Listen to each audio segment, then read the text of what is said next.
गर्भाशयाचे fibroid जे असतात, त्याची जेव्हा आपण कारणांचा विचार करतो, तेव्हा बऱ्याच वेळा असं आढळून आलेलं आहे, की काही कारणं रिसर्चद्वारे आणखी सापडू शकली नाहीयेत.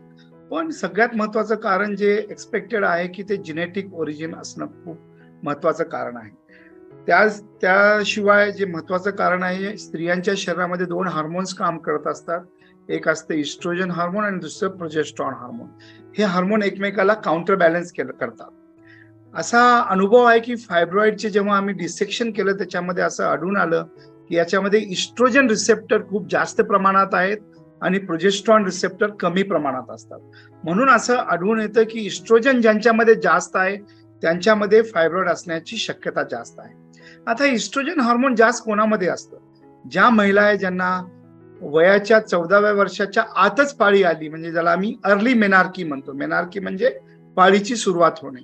अशा लोकांमध्ये आढळून आले.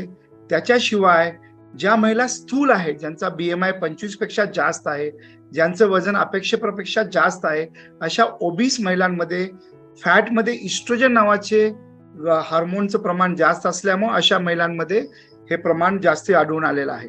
त्याशिवाय नवीन संशोधन काही झालेलं आहे, त्याच्यामध्ये असं आढळून आलेलं आहे, की व्हिटॅमिन डी डेफिशियन्सीमुळं पण फायब्रॉइडचं प्रमाण अशा लोकांमध्ये जास्त आढळून आलेलं आहे. आपण भारतीय लोक खूप लकी आहोत, की आपल्याकडे उन्हाचं प्रमाण जास्त असतं.